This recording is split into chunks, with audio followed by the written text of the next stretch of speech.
So hello and welcome. Welcome to this meditation on freedom on the American the Freedom Day here in the United States. And may it be that we understand the full depth of inner freedom that can be the great foundation for an outer freedom for a whole country.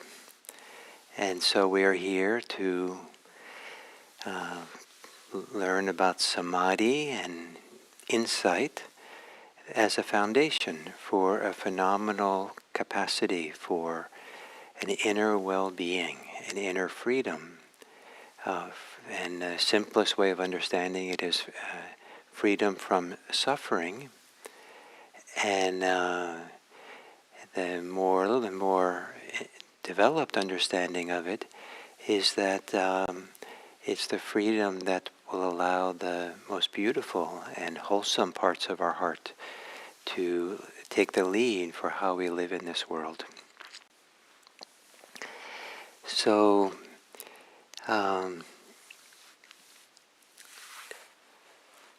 if you are going to, if there's a very dear,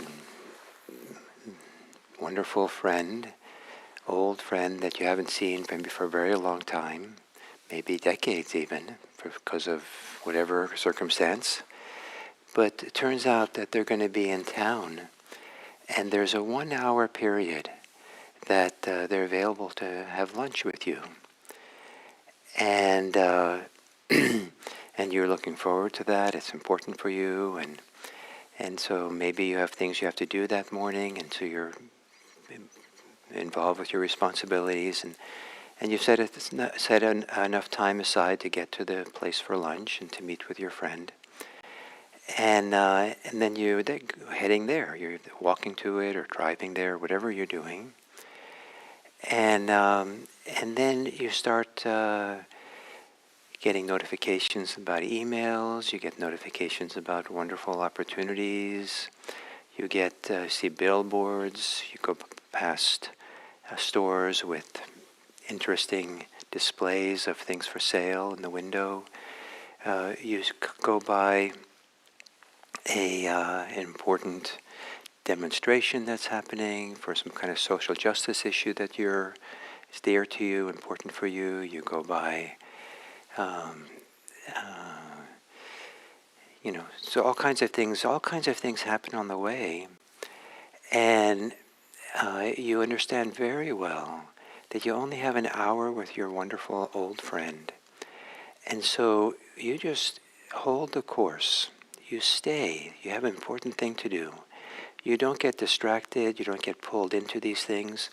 And in a certain way, some of them are clearly distractions. Some of them are clearly unsatisfactory in general to be involved in window shopping for things you can't even buy and getting upset about why you can't buy them. Some of them are valuable to do, but given how wonderful it would be to see your friend, it's unsatisfactory, or it's less satisfactory. It's like what's really important now is here to see this wonderful friend. And so you hold the course, you hold steady. And you're not aversion towards anything. It isn't just like, now this is what's the task at hand is. So when we meditate, we are here to see, in a sense, a long-lost friend. We become our own best friend. We become invaluable to connect to ourselves, to see parts of ourselves that easily gets lost in the busyness of daily life, in the preoccupations of the mind, in the obsessions of the mind, and the advertisements, the notifications the mind provides us, the images that become window shopping in the mind, that there's so many ways the mind can go. But we have this very important task. And in relationship to this important task of really connecting deeply here to the best friend within, that all these other things are less satisfying, less important, not important enough to get sidetracked with. So part of the function of samadhi, part of the function of insights, part of the for samadhi is to hold the course, to stay here in a nice, supportive, peaceful way, not straining, not pushing, but steady, here. And the function of insight, one of them, is to understand that anything else that pulls us away, takes us away from this really important task at hand.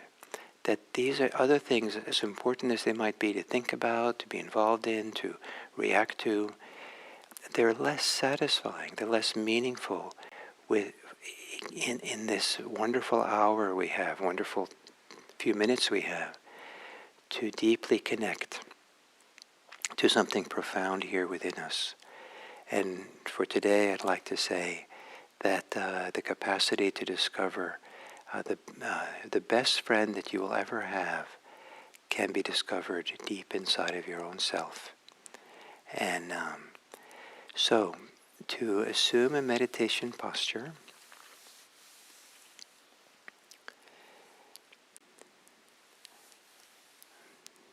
and I suspect that for many of you, that if you sit down at lunch with this old, good, dear friend, you sit down, you don't automatically slump into the chair.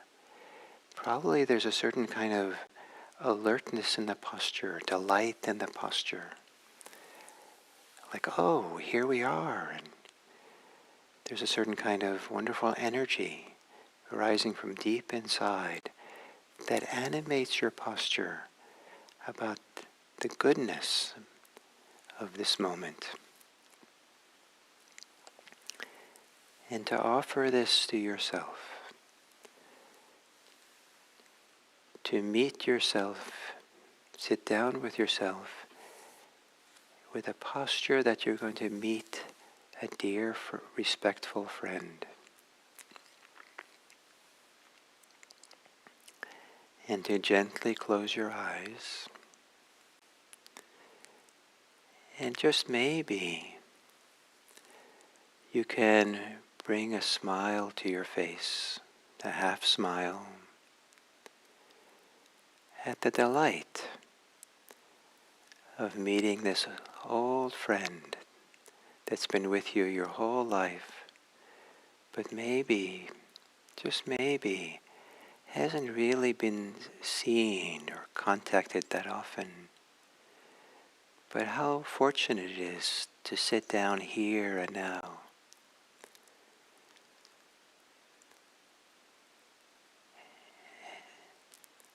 And then to begin the process of settling and stabilizing, so that there's a kind of a direct, undistracted journey to be with a friend.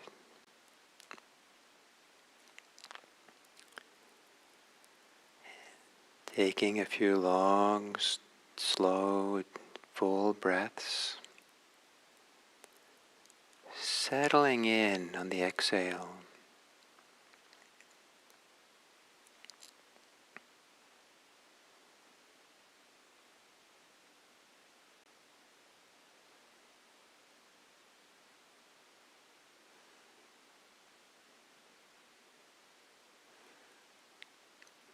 Taking a deep breath, relaxing the body.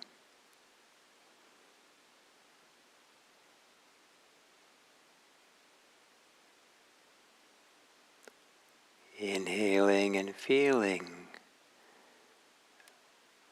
a broad sense of the body.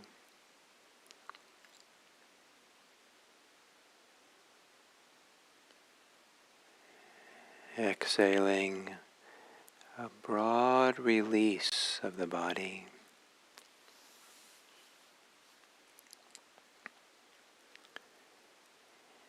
letting the breath return to normal.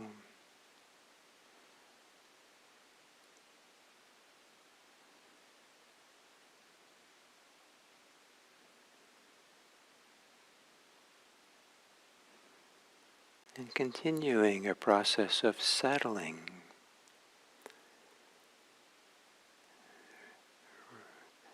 In every relaxing of the body, let it be a relaxing into the grounding spot of breathing.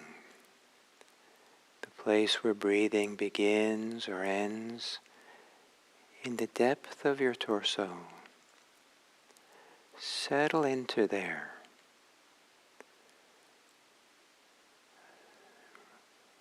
Feeling on the inhale, feeling muscles of your face. Exhaling, relaxing the face. And relaxing, settling into the breathing.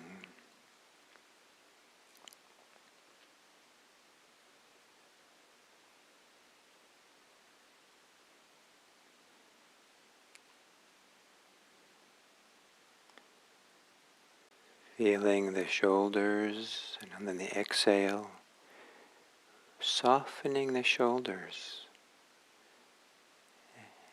while at the same time is settling into the grounding place.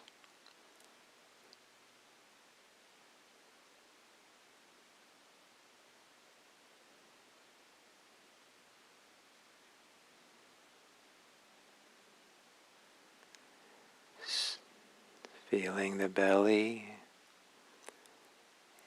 and settling into the belly.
Quietly breathing,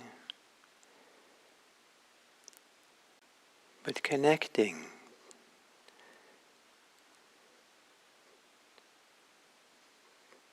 to the grounding place, the deepest place where you can feel and sense breathing in your body.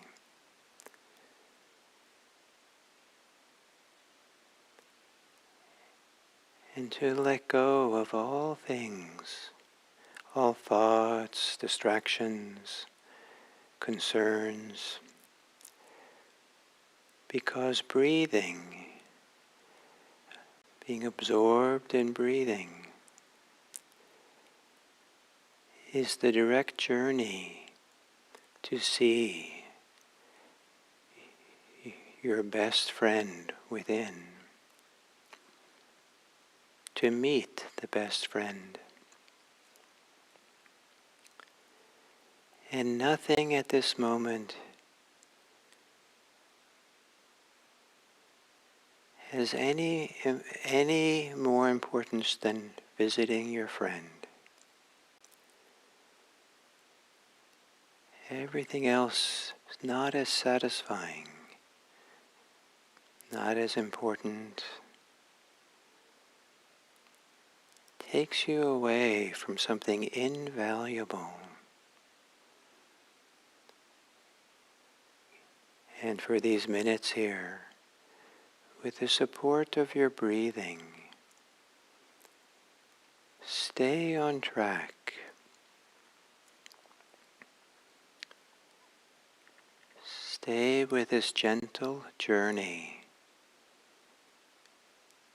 that will take you closer and closer to meeting a best friend within.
having the wisdom to see that you're involved in distractions. Anything that distracts you from being on this very valuable journey to sit down here with something invaluable, the deepest friend within.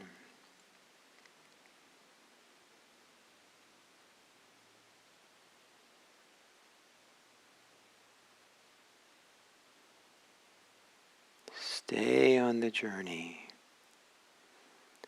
Stay present with what's valuable here and now, deep inside. Either because you feel it, know it, or you feel and know the journey there.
And then as we come to the end of this sitting, to take a moment, some moments to feel, recognize whatever is really good about being present here in the meditation, in yourself.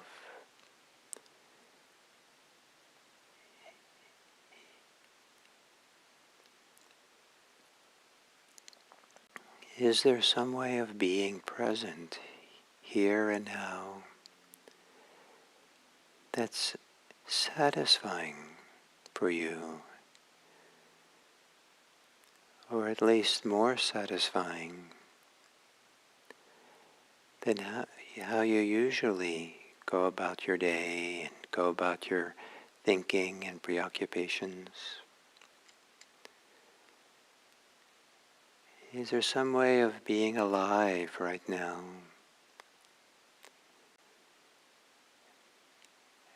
that you'll miss once you get up from meditation and get involved in the activities of your day?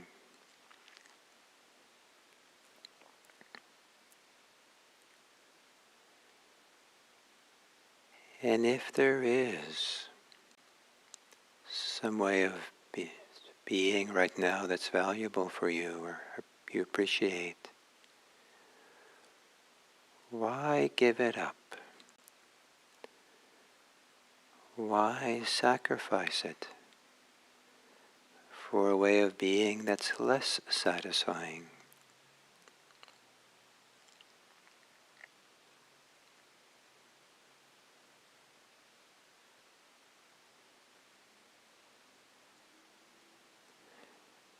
Maybe what you're discovering here in meditation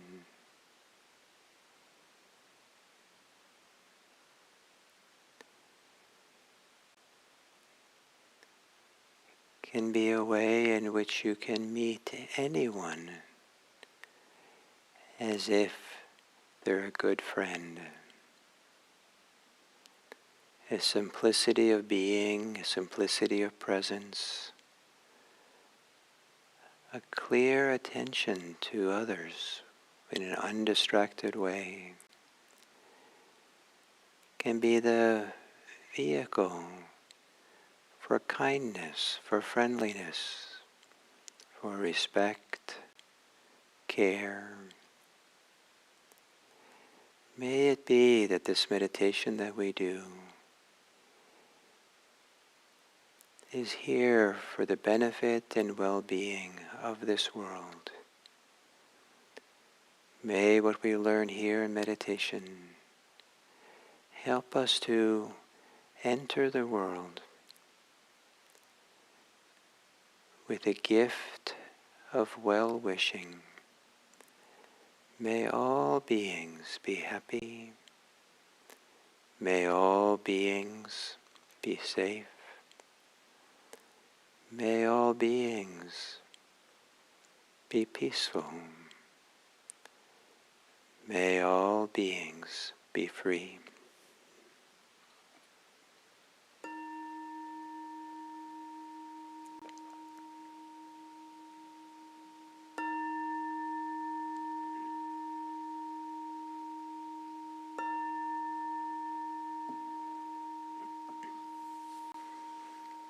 Thank you.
So hello and welcome to this next talk on series on insight, the deeper insights into what's usually called the three characteristics But in the early the teachings of the Buddha, these are called the three perceptions, or the three recognitions. That as practice deepens, we begin recognizing something that's invaluable in helping us on the path to freedom, to liberation, helping us on the path to connect to the deepest parts of well-being that we can have. And the first of these recognitions is a deeper and deeper recognition, perception, a wisdom around inconstancy, impermanence, change, things becoming different. The second one, which is a topic right now, is a deep recognition, a deep wisdom, understanding about dukkha. And the word dukkha is usually translated as suffering when it's translated into English. And as such, is maybe a never-ending process of becoming wiser and wiser about how we suffer, how we have stress, de-stress, how we have make things worse for ourselves. And in doing so, to understand something more and more about the opposite of suffering. Maybe in shorthand we call it happiness. And sometimes maybe peace, because the primary way the Buddha talked about positive emotions that come into play with the deepening practice, with the freedom, is happiness and peace. Or maybe the opposite of is some deep feeling of contentment or satisfaction, or being at home in ourselves, in this world, in this body. And so to begin appreciating that we can have wisdom, a deep understandings can arise from suffering itself. Rather than seeing suffering as only a problem, only something unwelcome, only something overwhelming, only something that we should get rid of and fix and take care of, only something that tells us that we've done something wrong or something like that. The approach here in the Dharma is to be able to be willing to see suffering as a vehicle to freedom, as something not to shy away from, but something to see directly and honestly, so we can come to a deep understanding, a deep recognition of what's happening here and the nature of suffering itself. And in this regard, different people will have different translations, and each different translation of suffering, of dukkha, is valuable perspective, window to see it in a different way. And one of the translations that people like to prefer is unsatisfactoriness. That so the simple way of saying it is that everything is always changing, and there's something very deeply unsatisfactory about trying to stop the change, trying to hold on to things as they are. And it's unsatisfactory because it doesn't work. If you're trying to stop yourself from aging, people spend a lot of money to somehow stop the signs of aging.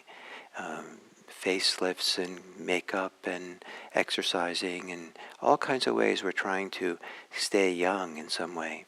Some of them it's valuable to do, and I'm not saying we shouldn't do some of it, but if we're attached to it, holding on, expecting to be successful for our whole lifetime, that's going to cause a lot of suffering, and we will age. And our bodies will change, our capacities will change. And if we're holding on to how things were, that's an unsatisfactory effort. It's much more satisfying to find our freedom with change, to find our capacity to open up and be expansive and to be delighted and happy and peaceful with all the inevitable changes that will happen in this life.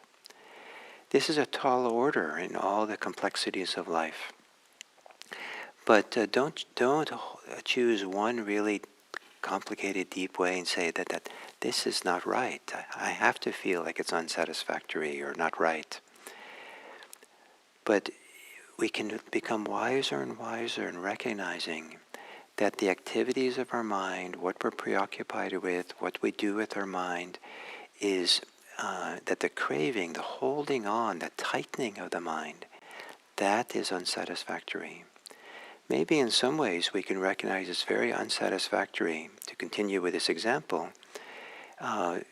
to lose our capacities as we get older, to have all kinds of things change as we get older. It's not very satisfying, of course. But what the Dharma is looking at is how it's unsatisfactory to cling to it or resist it.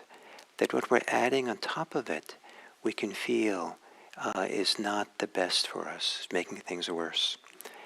And so as we practice more and more, the sensitivity, the insight that can come, the recognition, the understanding, the perception that becomes clearer and clearer, is what activities in our minds that we do, what sources of motivation, impulses to how to live, how to speak, how to act in the world, how to think, how to understand, the attitudes we have, where there does it start feeling unsatisfactory? And the beauty of this Dharma practice is that this is not a matter of analysis. It's not a matter of calculating how unsatisfactory it is, or having some policy that it's unsatisfactory. But rather, we're settling ourselves, we're quieting ourselves, we're touching into something that's here inside of us that's deeply satisfying.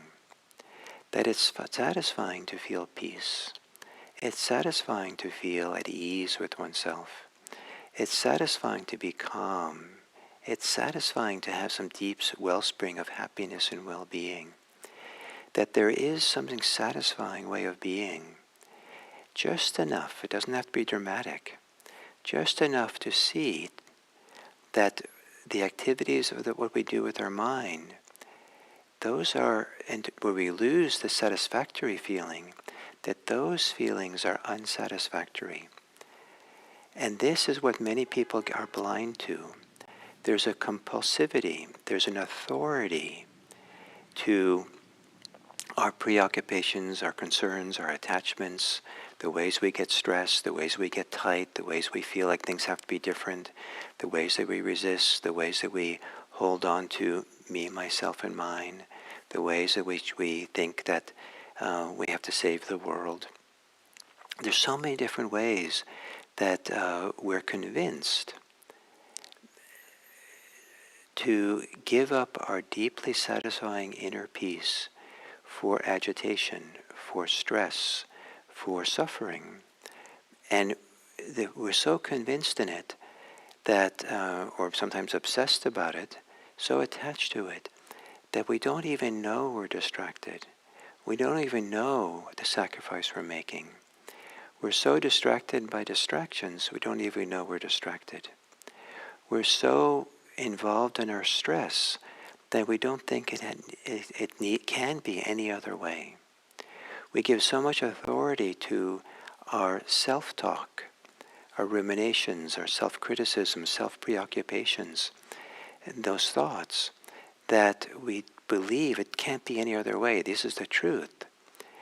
And the way it undermines us, the way we think depresses us or alarms us or distresses us or makes us feel guilty or inadequate.